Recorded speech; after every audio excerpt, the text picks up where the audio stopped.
Hi, this is Regina White Favors with a new series, Don't Move Her In. And this is particularly targeted to men who are interested in moving in women for a number of reasons, engaging the relationship. And these are men who usually have their own place, have their own lives together, especially financially. They could have gone to school or not gone to school, but they tend to be more financially stable than their counterparts, even women.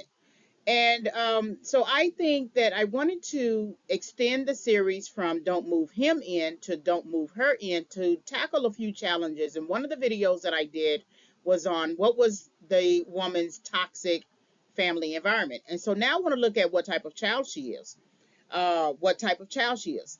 And the reason why you want to consider this, because when you move in someone into your home, just in a general view, when you move someone into your home, you're not just moving in the physical person that you are looking at, the person with lipstick on, the person with hair, the person with figure, who's fine, who's beautiful, attractive. You're not just moving that person in.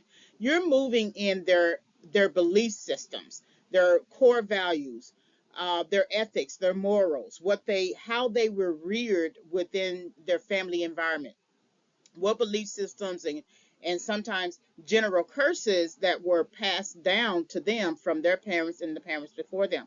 So you're not moving in just the person who is standing in front of you. You're moving in a mentality, emotional regulation, or dysregulation, psychology, how they see the world, perspective, their general perspective, their world perspective, if they've ever left their home, if they have ever left the country, if they've ever traveled anywhere, have they gone to college, or taken any classes, do they believe in professional development.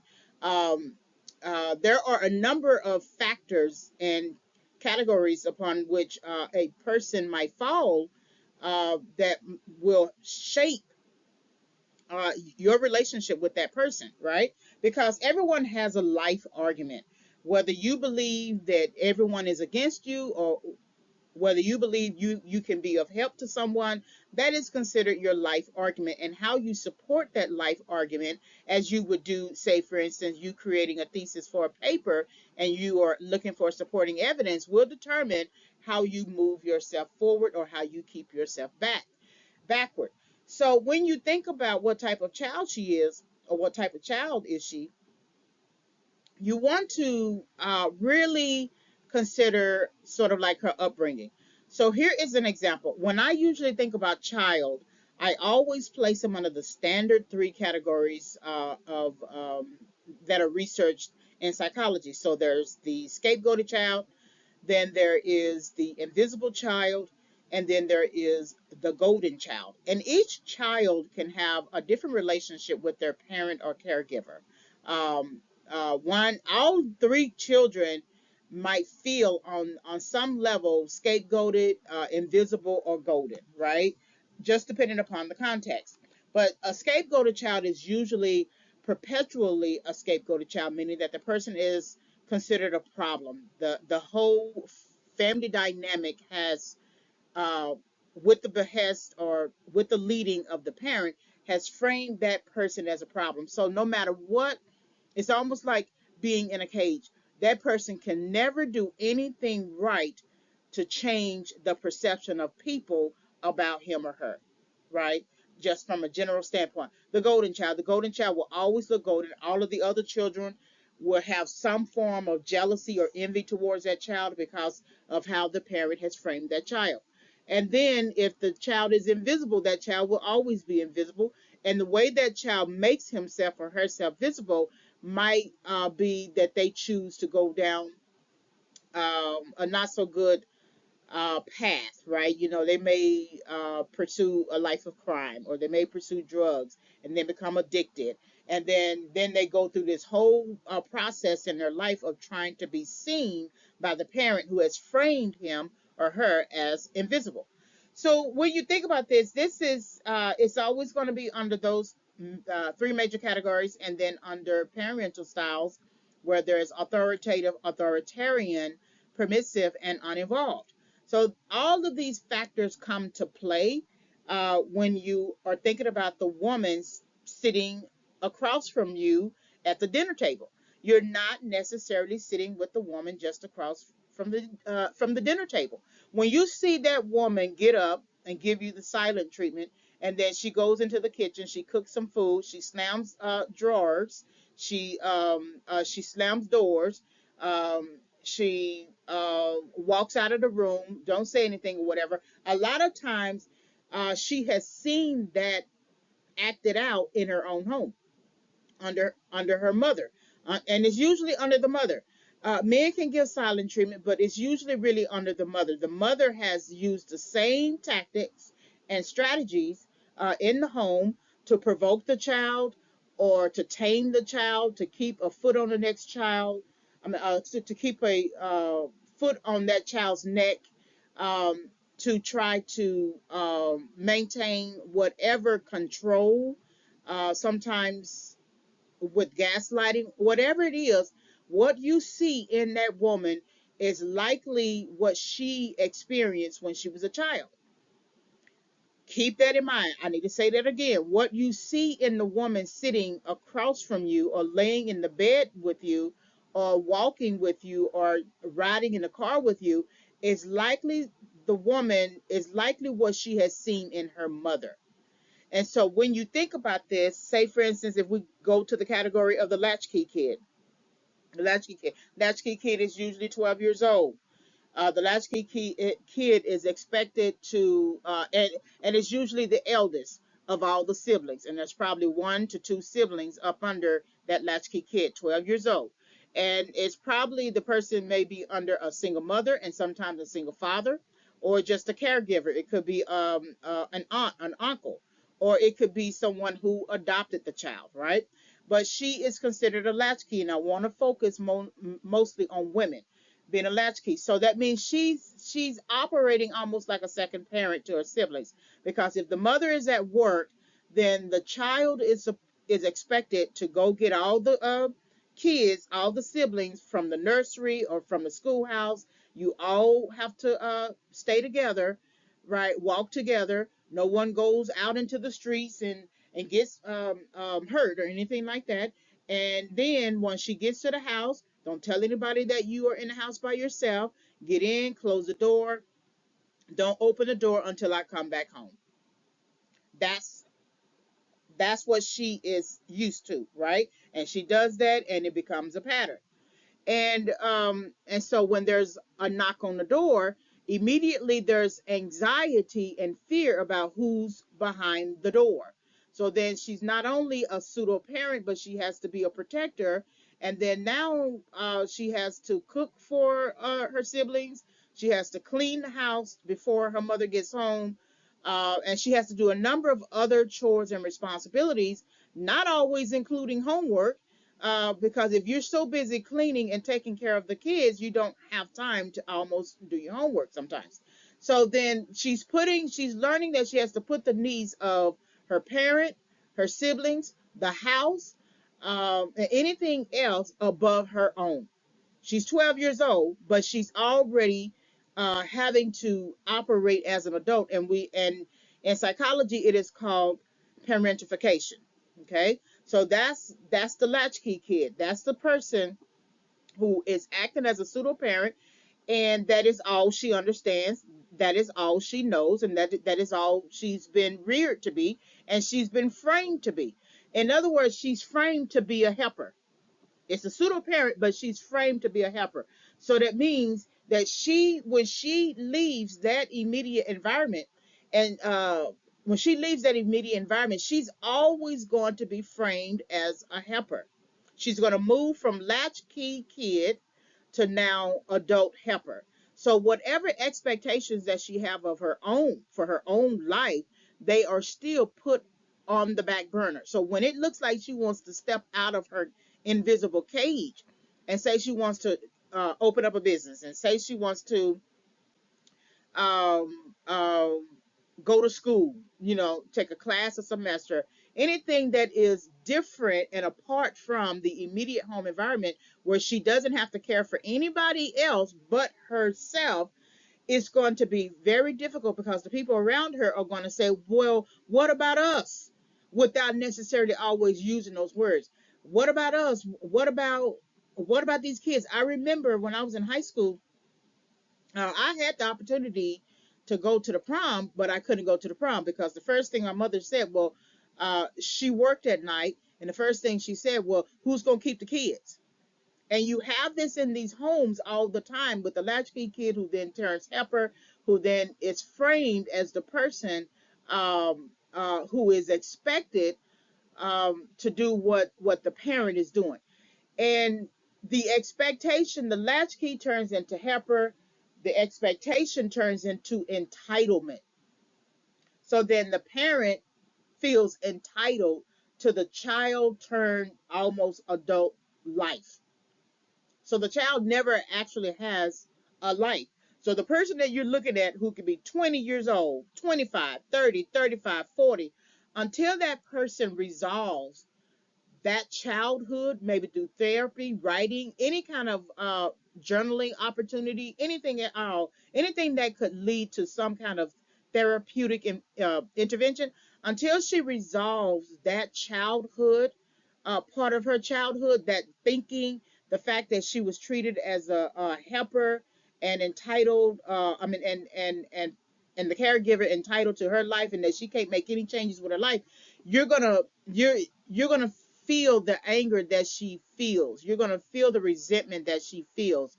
You're gonna feel the suppressed um, um, heart.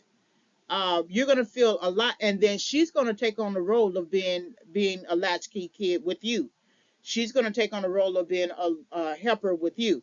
She's gonna expect you to be somewhat her mother, requiring her to be a parent even at 30, 40 years old, and she doesn't even have kids of her own. So it was like she had kids with her siblings.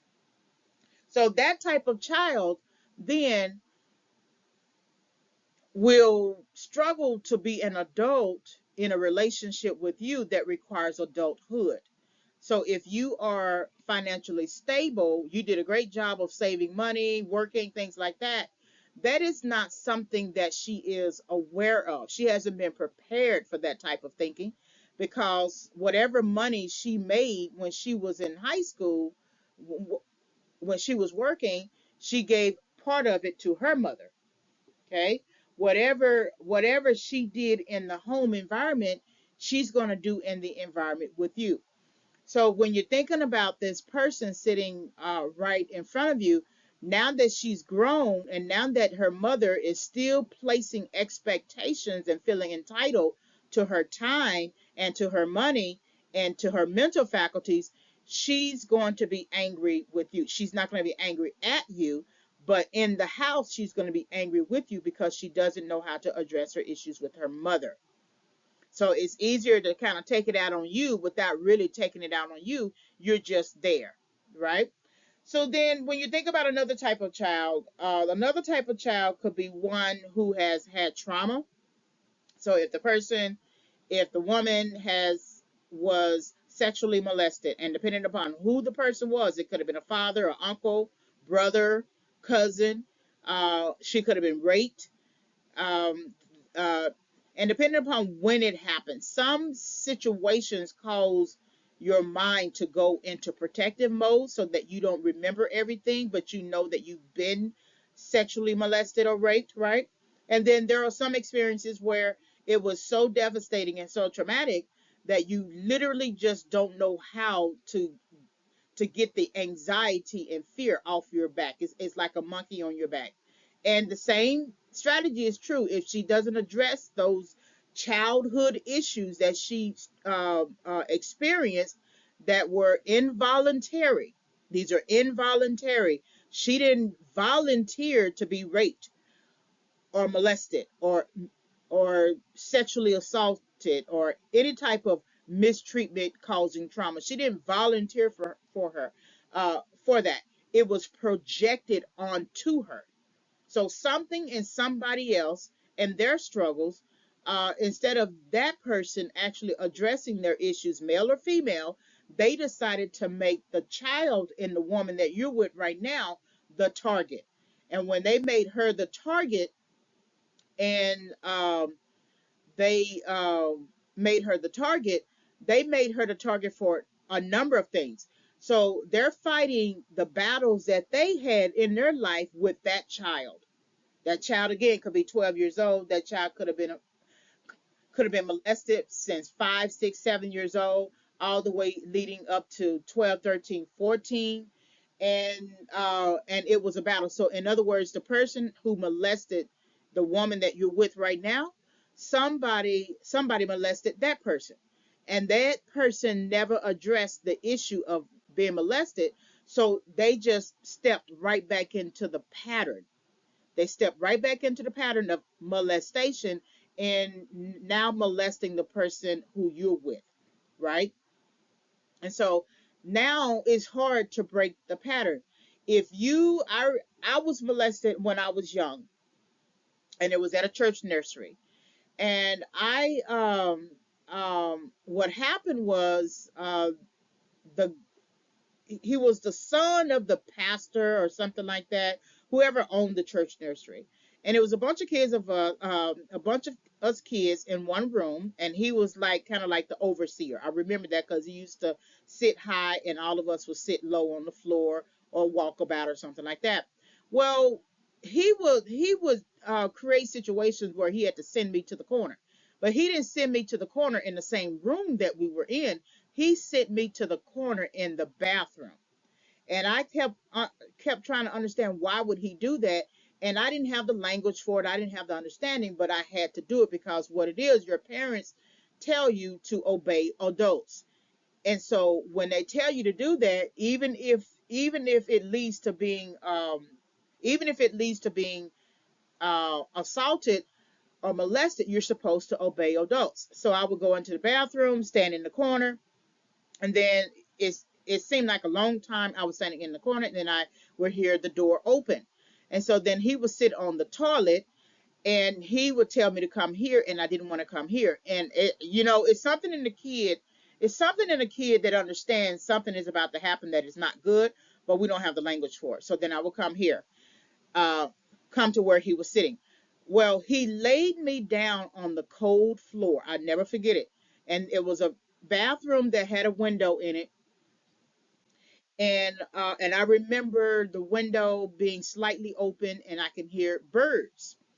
And so he laid me down on the floor, and then somewhere I he got on top of me, and then somewhere I believe my mind went into protective mode because it's some things I just really don't remember. But I do remember when he got up, looking and seeing him, and seeing him below, and looking at what he had as milk. Now we know what that is as adults. It was sperm, and I just remember calling it milk, and um, and that happened for time to time. I never told my mother, and then we somehow I ended up leaving that nursery or something like that. Well, the laying me down created a pattern, so that later, even though I was not sexually active all throughout high school, and I didn't become sexually active until a year or so out of high school, the laying down still affected me because I was molested again, and there was someone who laid me down. And then there was nothing for many years. High school, even though I had a boyfriend, I did not engage with him in that way. It wasn't until 94, I graduated 93, somewhere November 94, that I let someone lay me down. And so that's why a lot of times when you see a woman who is struggling sexually, she's too sexually advanced, or she what we might call fast, um, um, and we attach all different types of categories to that woman. It is because she was groomed and molded into a pattern where she had to meet the needs of a man involuntarily. And so when you see that woman sitting across from you eating dinner, eating lunch, and you decide that you want to now go and engage her for sex, and she resists. She's fighting something that happened in her past. It doesn't mean that she's fighting you. She's fighting something that happened to her in her past, but she doesn't have the language for it. She don't know what to do, and sometimes she may have nightmares. She might sometimes be sexually adventurous and then turn around and be cold with you because she's operating. She's trying to manage and uh, balance an internal battle for which she hasn't named, for which she hasn't placed in a category, for which she hasn't said. In other words, she hasn't said this: what he did to me was wrong. Because when we grow up in certain communities and certain environments, and the parents tell us we're supposed to obey adults, that's all we understand. Even if the person is hurting us, that's all we understand. The mother can be taking a belt to your backside, hurting you, almost killing you, but you're supposed to obey your parents. That's what you understand. That's the rule. So the type of child who has that kind of trauma is going to come from a long line of patterns. And I mean, add caregiver who now permitted that type of sexual trauma, then she's just going to move into the next situation, maybe of a pimp, like someone pimping her or prostituting her or something like that, until she begins to confront the problem, the root cause. And the root cause can be the parent, right? The parent, permitting that type of thing and allowing for that, pimping out the child, right? And then sometimes if you cannot address your issues with the parent, you're going to have to just address your issues on your own. Again, that might take um, journaling, writing a book, going to therapy if you can afford it. But that's the child. So even though that person you are sitting in front of is 40 years old, that person is still 40, 50, 60 years old. That person is still 12 years old laying on the floor. Still 12 years old, 7 years old, 8 years old, 9 years old, still being molested and laid on the floor. And so it's going to take some time. That's why you have to be careful about moving that person in, because as much as you want to help her, you don't have the skill set to help her. You don't have the knowledge, right, to help her. You don't even necessarily have the heart to help her because you don't understand the problem. And understanding the problem is going to take a lot longer than just giving the person a hug. There's a lot going on with that situation, because in my situation, even though I had this long gap of no engagement sexually voluntarily, when I did eventually decide to engage in sex, I don't necessarily think it was a struggle because I knew how to pull myself back. But then what I ended up doing was engaging with a partner who was abusive, a partner who was emotionally, mentally, psychologically abusive, and it took years. There were some partners I never had sex with, but they psychologically damaged me to the point that it took years to work through that. And then there were some that I actually had sex with, and the violence took over, which affected me as well. And so it wasn't until much later when I was confronted with um, my what I say when I was confronted with a crossroad moment where it could have ended my life, that I had to make a decision to stop engaging in those types of relationships, and that it's better to go on ahead and wait for marriage and go through the healing process. And that's where I am right now. And any child, quote unquote child you meet, if that person has not gone through the healing process, rest assured you're going to have issues. So then another child could be a person who is chosen. And I'll probably stop here. That person is chosen for a life calling, right? And sometimes a person does not know that they're chosen for a life calling, but they have some tendencies or propensity of something, some inclination towards something or whatever, and it feels like it keeps calling them, right? So they may be called to do something. Like I'm called to teach. Teaching is my calling. I teach English, and then I also write. But there's like this pulling at me to be something, whatever that something is. You can feel it, and the teaching aspect of me was an indicator. An indicator of that was when I was a child, and I tell this story all the time. I used to line up all my dolls and bears, um, and my brother's toys and GI Joes, and then I used to put pen and paper in front of them and teach them something. I don't know what I was teaching them, but I used to do that. Then I graduated to the neighborhood kids, and I used to march all of them around the neighborhood, and then sit them in the dirt and put pen and paper in front of them and teach them something. So there was some kind of indicator that that's what I was supposed to become. But when I got older and I went to college, I actually chose computer science because I was going for the money. And then to make a long story short, I took a little tutoring job on campus, and something about that tutoring job just really just impressed upon me. And so whatever was off in my head, I took multiple tutoring jobs, and then there was one day when I was doing a drop-in writing tutor um, um, client that something about that situation, just whatever was off in my head, turned on like a light switch. And I knew that I was supposed to drop that major and become an English major and then become a teacher, right? And so sometimes there's some there is an indication of what you're supposed to become, and then you have to sometimes get back on track because of some other previous option. So then the chosen child is always going to be scapegoated. Is always going to be invisible and maybe sometimes a little bit golden, right? But the golden is only in the eyes of the beholder.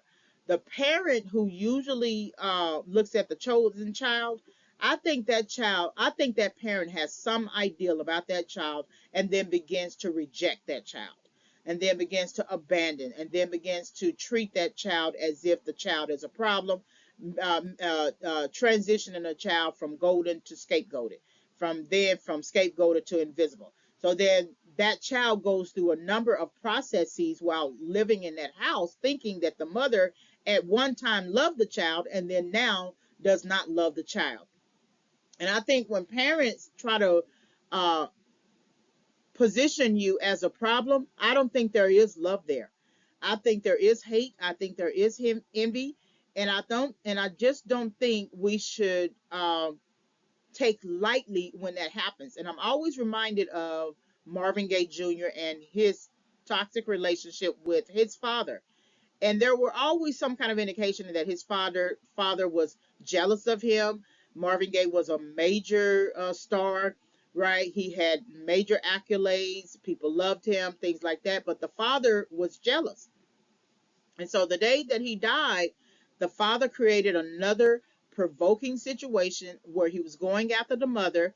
And then, like any son trying to protect his mother, he's going to now step up to the father and confront the father and things like that. And then, long story short, the father ended up shooting him. And the father didn't just shoot him once to try to get him off of him. He shot him twice, more than once, and I think one time in the chest or something like that.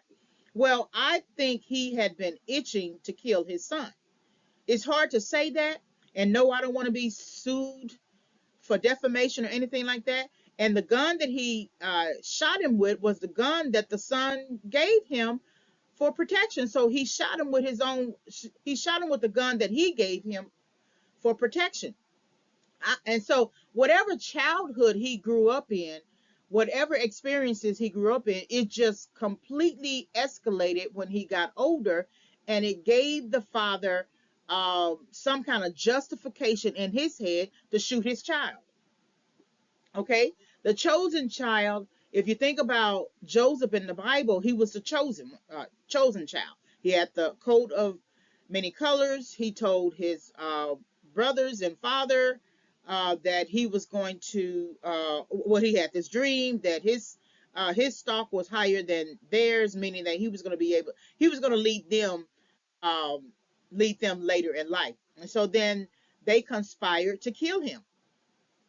And then one of the brothers said, I think Reuben said, don't kill him. And then they sold him off into slavery to Egypt. And then there's other parts of the story. But he was a chosen child.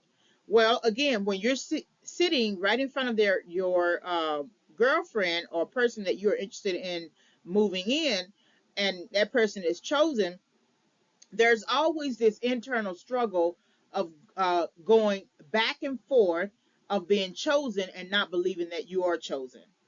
That every time it looks like the person wants to go after something, it's always like another person telling them, you don't need to do that.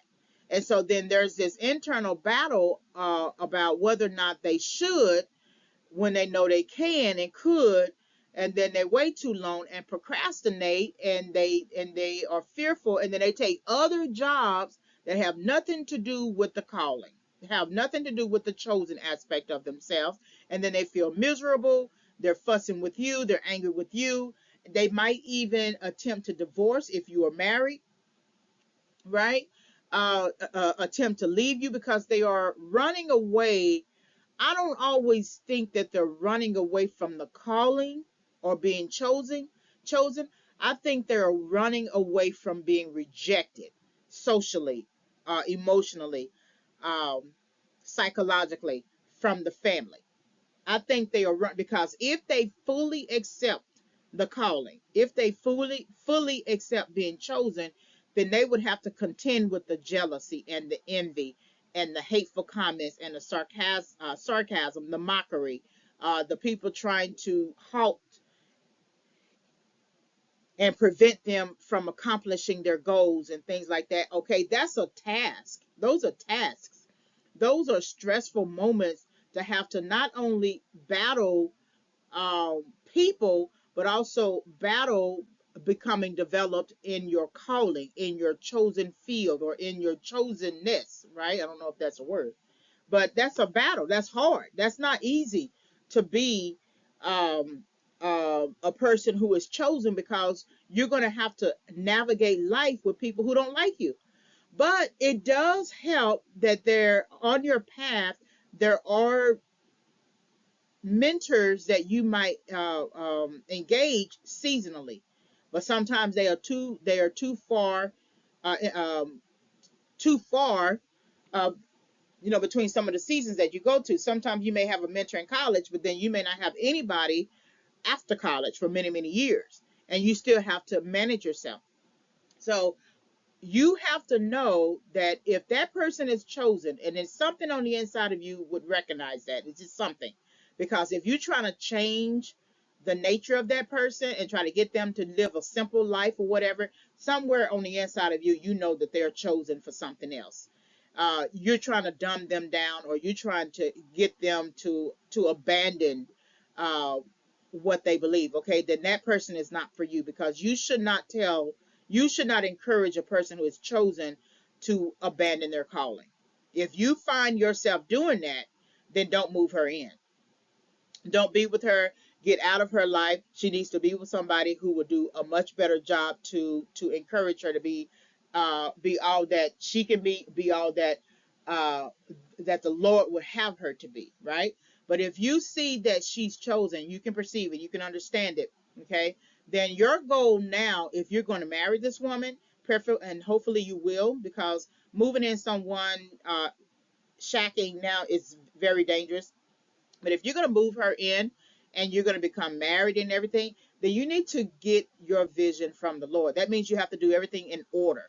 You can't move her in a strictly shacking, fornication way. You're going to have to, both of you are going to have to wait, get training, um, get pastoral counseling, take some classes, anything, talk with each other, journal. And then once you're married, you move in, right? You move in together. Okay. When you look at that person, you're going to have to get your vision from the Lord on how to deal with the person who's chosen. You can't just automatically treat her as a regular person, because that person is chosen to do great things. And that person is usually assigned to either a person or people, a place. They tend to be they tend to be called to a select people, right, with select issues. And usually God would have already prepared the person in some kind of way. In other words, God used English.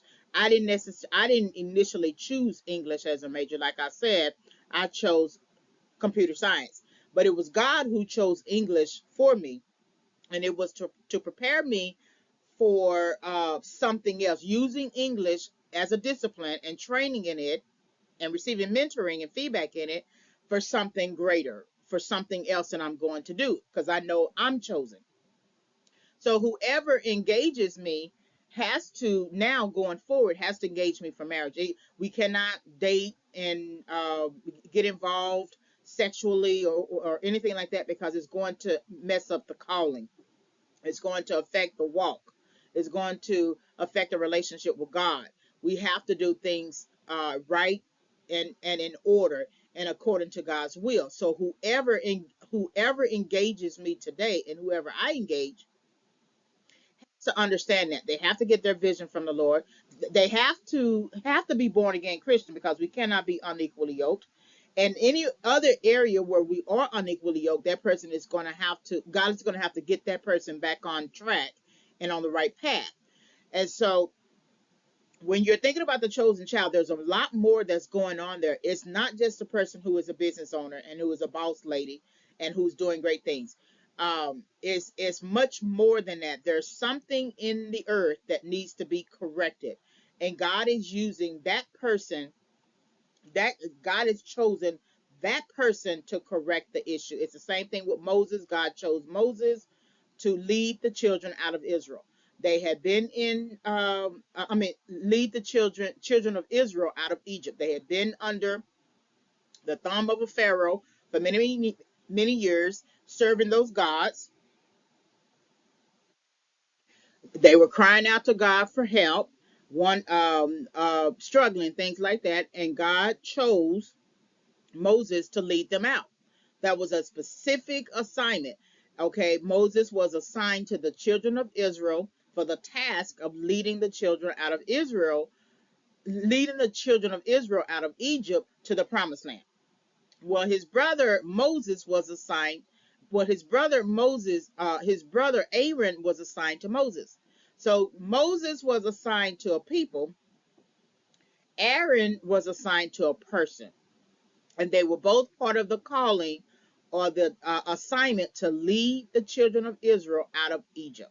So it's not so much that, okay, this person that is who is sitting in front of you is a boss lady and she's all independent and she got a business or whatever. No, the task, the assignment is much higher than that. It's much greater than that. It is a divine thing. It's a divine assignment, right? And once you know that that person is chosen and you don't want to participate or anything like that, don't take from that person, because all it's going to do is trigger that person in areas where they were used and misused and mistreated and treated as a problem, framed, laid down on the cold floor, uh, involuntary trauma, latchkey kid, right, becoming a mule helper. Uh, it's going to trigger so many different types of experiences in that child as an adult. So once you understand the latchkey kid, once you understand the person who has dealt with trauma, and once you understand the person who is chosen, you do have to make an adult decision about how you're going to move forward with that person. So I'm gonna stop right here because I can go on for a long time, but don't move her in. What type of child is she? Is based upon uh, the the belief systems that have been poured into her, and then the belief systems that she is now putting into play based upon what she was exposed to as a child, and whether or not she has been healed, has gone through a therapeutic intervention, has received healing from the Lord, or gone through a healing season. I'm in my healing season right now. I should have healed. We're in 2023. My opportunity to really heal was in 1997, and I never did. And I let too many distractions, too many people I was hanging out with, and then, um, romantic relationships, and all those were toxic, almost, almost violent, almost, death, um, almost leading to death, to the point that this last relationship that I was in, 2013 to 2016, gave me pause. I had to face a crossroad decision about my life, because if I made another decision like that, it was going to be my death. I know it. I know it just as clear as day. And so, when you're thinking about the person who is sitting in front of you, or anyone you are considering, think about these three areas: latchkey kid, trauma based, and then whether or not the person is chosen. And then, of course, always think about the child, in terms of the categories of being scapegoated, invisible child, or golden child. A lot of times, if you are attracted to that person, you might fit under one of those categories, and that you were probably treated the exact same way in your family dynamic. And then always think about the parental style: authoritative, which the parent creates teachable moments; authoritarian, where the parent basically has his or her foot on the child's neck; permissive, where there's a lot that the parent just permits, and then permissive behavior almost becomes entitlement; and then uninvolved, which basically means the parent is not involved in the child's life. Of course, it also leads to different attachment issues. That's why people tend to form soul ties with toxic people, because a lot of times it comes from their own background. So this is don't move her in. What type of child is she? I want take some time to visit my website, reginawhitefavors.com, for tips and resources. You can also visit my YouTube channel, Regina White Favors, and then the online store, Regina White Favors author.com. Thank you very much for listening.